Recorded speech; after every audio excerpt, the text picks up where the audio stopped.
You're listening to the Peter Ryan Report on Coinspice.io.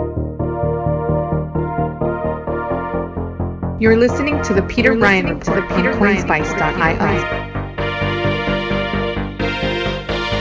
You're listening to the Peter Ryan Report on Coinspice.io.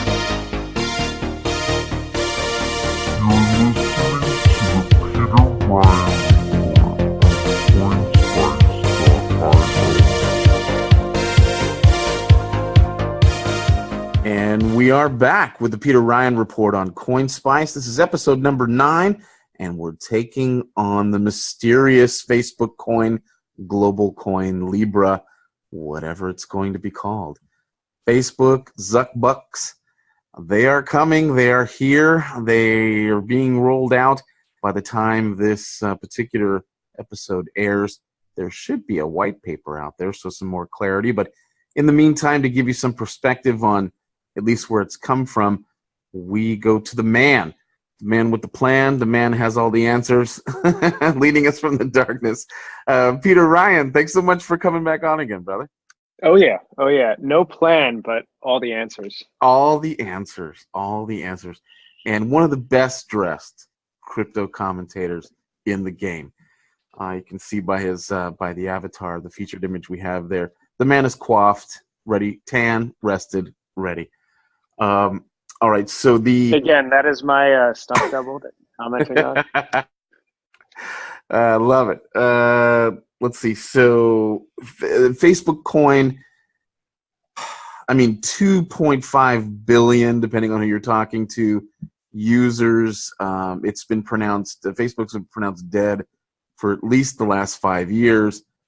Seems to be anything but. Demographically, they say, oh, the youth are all leaving and going on to completely different platforms like WhatsApp and Instagram. Plot twist.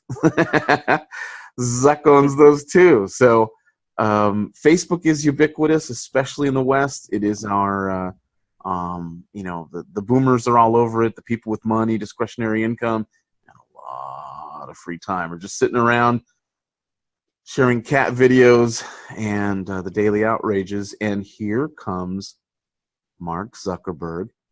And the last I had heard of anything payment oriented, even serious, was something like Facebook credits, which I believe they started to look into as early as 2010, and that was dropped by 2013. And then they kind of went dark for a while.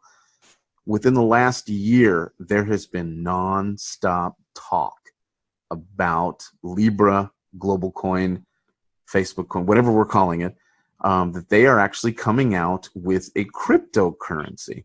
And I know that just that phrase rubs people the wrong way. But as far as you know, Peter, what can you tell us about Zuckbucks? So Zuckbucks, globalist coin, lizard dollar, however you want to conceptualize it for yourself. It's supposed to be a cryptocurrency that provides stability, low inflation, global acceptance, and fungibility, backed by one of the most powerful, largest social networks in the world, alongside a varied group of partners that are also very powerful. It's a lot of folks here when it comes to, like, naming a few: MasterCard, Visa, Stripe, PayPal, Andreessen Horowitz, Thrive Capital, Unisquare Ventures. Yeah, shout out to the Block. It goes on and on. The Block did some great reporting on this, and we're able to somehow Citation Block. I'm sorry, I was interrupting. You were saying Andreessen Horowitz and who else? Oh yeah, I was just saying it was a very substantial list. Andreessen Horowitz, Thrive Capital, Unisquare Ventures, and a bunch more. So not only is Facebook itself just a heavy hitter, but getting all these players on board are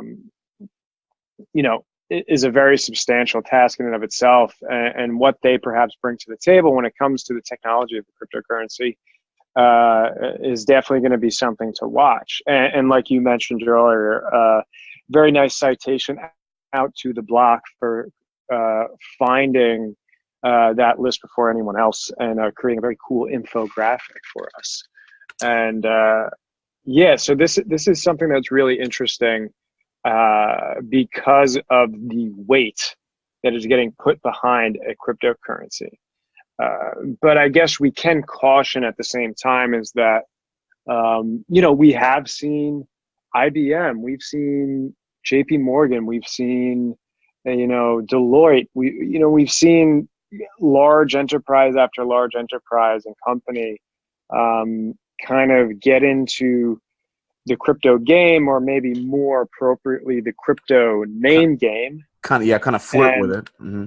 yeah, and if anything, just using the marketing oomph of blockchain, of cryptocurrency, for what is a centralized database, or, not exactly something that is crypto, but is like, it's a supply chain management system, whatever it might be. There was sort of this trend of large enterprises cashing in on the marketing brand value that came along with crypto. And so maybe one perspective to look at here is not so much that the dawning of the Libra coin by Facebook is not the arrival of cryptocurrency to the mainstream, but maybe is more so the exit door, as a company like Facebook, as powerful as it is, has been declining in revenue, has been losing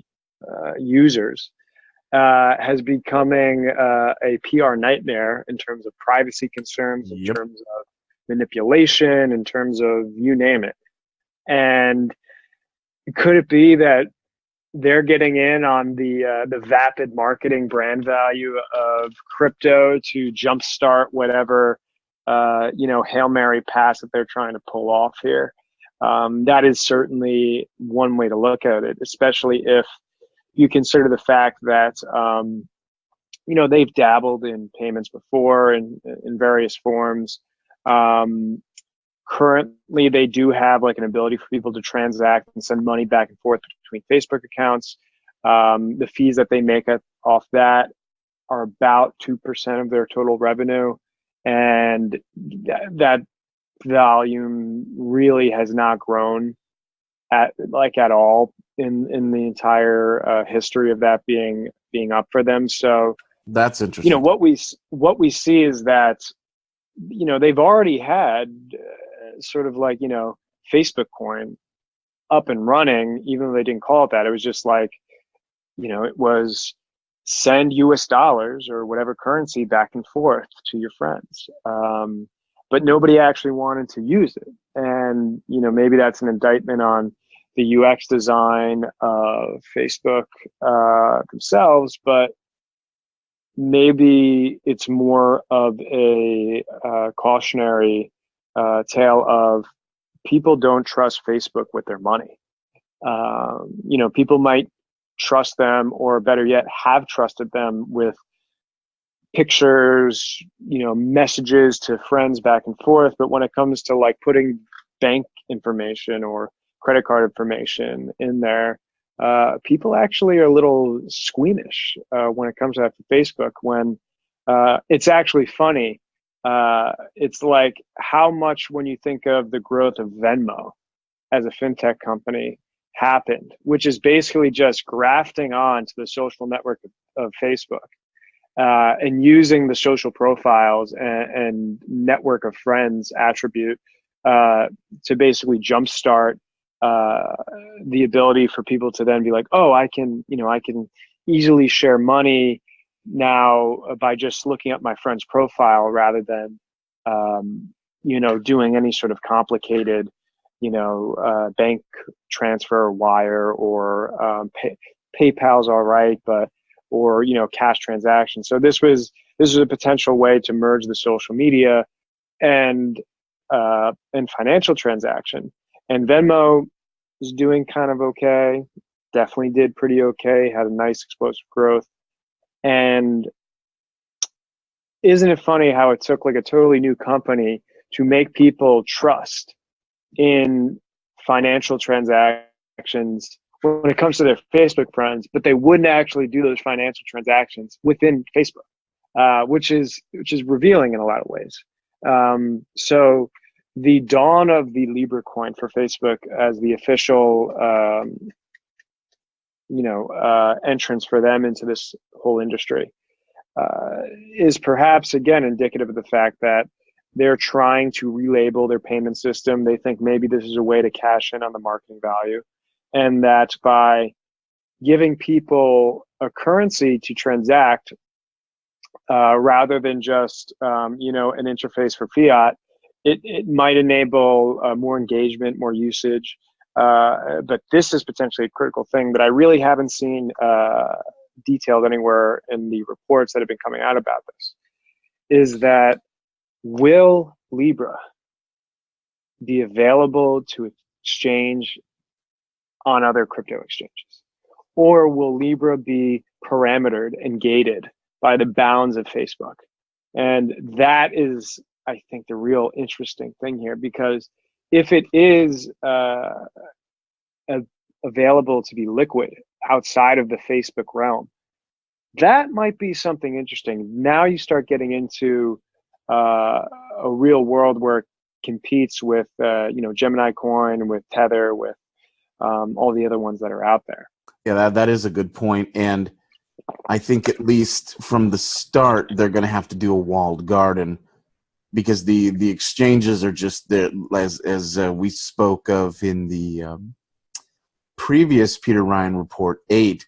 Exchanges are just not trustworthy. Now, there are some notable exceptions. I'm just saying, as a general rule, they're considered less than honest actors with regard to trade volume. And so, to have a MasterCard, Visa, sort of major institutional finance, even tangentially associated through an artery of Facebook, which is a publicly traded company, I think you're really going up against it. So I've heard a couple different perspectives. Someone that I really, really admire in the space and whose instincts I trust, I would say we agree on about 85% of pretty much all things, would be Caitlin Long. And she took to her Forbes column recently and said, look, obviously the popular opinion is that this is going to be in some way good for cryptos. The market has responded well. It's always hard to kind of ferret out whether this has anything to do with it in terms of Facebook entering something mildly crypto.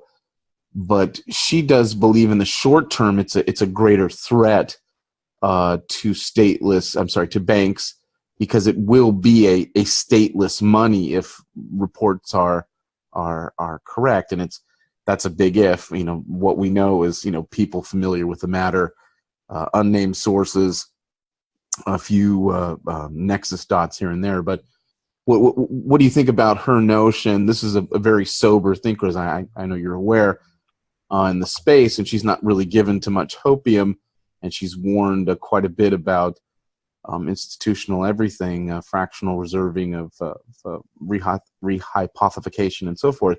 And now she's saying, hey, short term, this actually may be a better play for crypto enthusiasts than, say, even Bitcoin. Yeah, I mean, that is one perspective to look at it, where Bitcoin and the other nascent cryptocurrencies have to deal with themselves as, startup decentralized movements that are scrappy, that are scruffy, that really need to prove themselves, don't have much of a fighting chance against the incumbent institutions, as does basically a breakaway incumbent institution that says, we will fragment the system and we will now create a stateless money that, while has a bunch of baggage potentially associated with it when it comes to MasterCard, Visa, who are tapped into the system, obviously, it does start to pry the door open for more choice and for the concept of stateless money to actually pervade the mainstream culture, for people to start talking about it. And perhaps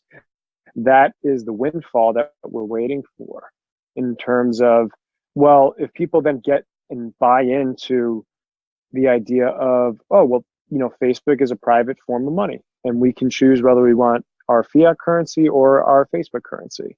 They can get on board with that. Well, then they can make an easier step down to, well, Facebook is pretty centralized. Maybe I would prefer a more decentralized type of cryptocurrency because I'm already on board with the whole competition of different currency idea. So that's certainly one way to look at it. But what I would say there is that, let's not even get into the idea that, there has been potential allegations in terms of the behind the scenes nature of Facebook and its relationship to certain government institutions that will not be named. In terms of if prying eyes and data sharing when it comes to that.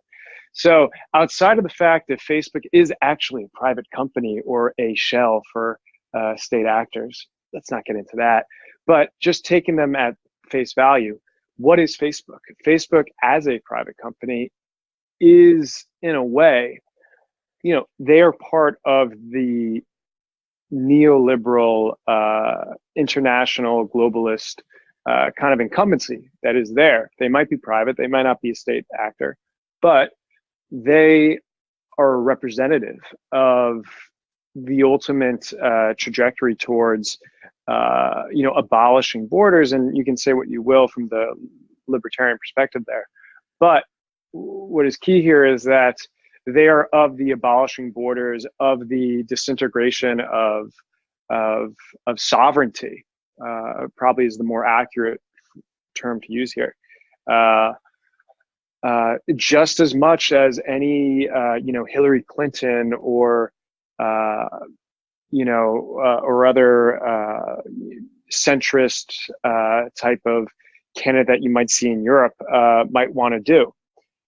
And so in terms of where they want to go, in terms of whether they're, private, public, or, who are they actually hanging out at dinner parties with? I think this is more important to actually analyze than just, they're categorically a private company. It's about the fact that themselves and the people that they surround themselves with and ultimately align in terms of their goal with how the world should be shaped is not exactly in lockstep with the people that are really behind the crypto ethics, the anarchist ethics, the libertarian mantras. This is a separate group. Facebook does not represent that, and by ushering in the Facebook globalist coin, as we termed earlier in the show, this might not actually bode well for the introduction of decentralized competing currencies, but this might actually be more so an introduction to the idea that we need a IMF, reserve digital asset. And if you thought Silicon Valley was not going to be part of that plan, I don't know, you've got another thing coming when it comes to that. So the idea that Mark Zuckerberg, as a patriarch of Silicon Valley, is coming out and sort of showing this demo of what could be seen as that potentiality for the future as sort of this one world currency. I think that's something to, place your bets on more so than the idea that this will ultimately be sort of a head fake and a juke that we will be able to use to get people onto the more decentralized future that we want to envision.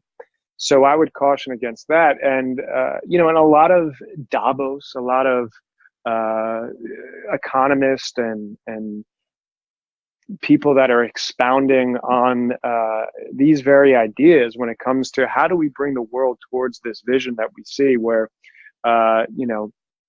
it is one world government, it's one world currency. They're very open about talking about the fact that digital currencies can and will play a role in that, because they've already for years been talking about the idea of physical cash being just terrible. It allows people anonymity. It allows people to transact without the state knowing, and allows people to have a degree of freedom in terms of, they can not have cash directly frozen, so they can move it around more easily. So there's already been talks about how the governments of the world need to get rid of cash.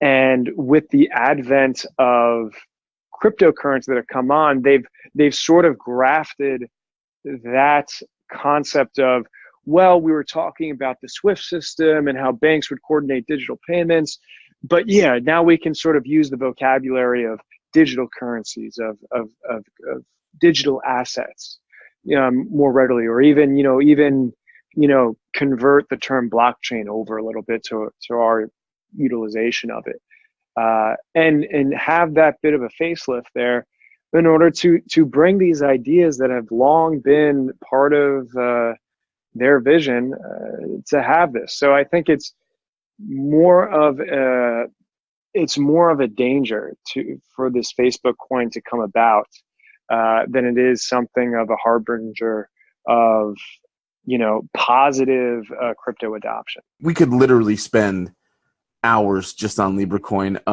So I did find this interesting. Mm-hmm. I don't like. Did you mention earlier the Winklevi are in talks with Zuckerberg, or? Well, I don't know if they're necessarily in talks with him, but they're making the rounds for the new book, Bitcoin Billionaires, and there's this new marketing idea that the Winklevi will be kind of resurrected from social media goats to crypto heroes, I should say, and that Zuckerberg all along has kind of been the villain. And I guess now it's like Zuckerberg honed in on the Winklevi idea of the Facebook.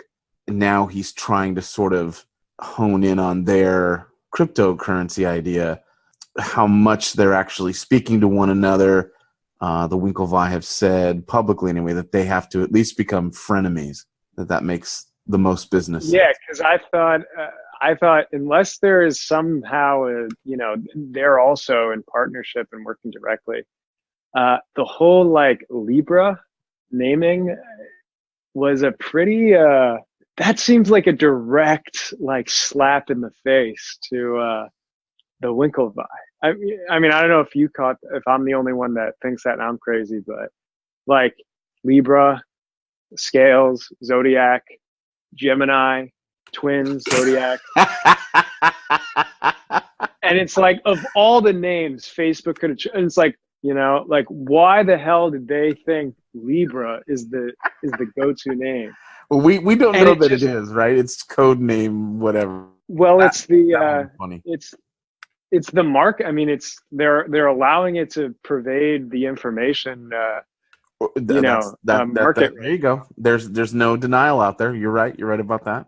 But just taking for granted that whether it's a code name or not, it's the fact that everyone's talking about Facebook Libra coin. It's there does seem to be that sort of Zuckerberg, head nod over at the twins, hey, I'm coming for you. I'm not letting you get away. I'm going to steal your stablecoin idea and make a crypto exchange and blow you out of the water. That would be hilarious. I would love to see someone ask them directly that question. Oh yeah. They've asked him the reverse, which is, do you think he is as he did with Facebook, he'll do with Bitcoin and crypto, and they just kind of give a wry smile, that it's sort of their world that he's entering now. So yeah. So that will be interesting. All right, man. Well, I appreciate you coming on and another great Peter Ryan report. Where can people find your work? Yeah, people can follow me at Twitter @_Peter Ryan. That's where you can find some great stuff. I tweet quite a bit, charts, data reporting of the industry, some really cool memes, stuff like that. Also, recently launched, you can follow me at ryanresearch.co. It's my new research firm, and we'll be reporting on mainly cryptocurrency as well as other cutting edge technologies.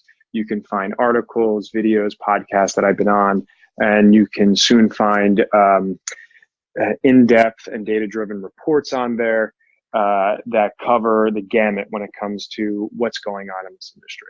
And always, please subscribe to my newsletter when you get there. You're listening to the Peter Ryan Report on Coinspice.io. You're listening to the Peter Ryan Report on Coinspice.io. You're listening to the Peter Ryan Report on Coinspice.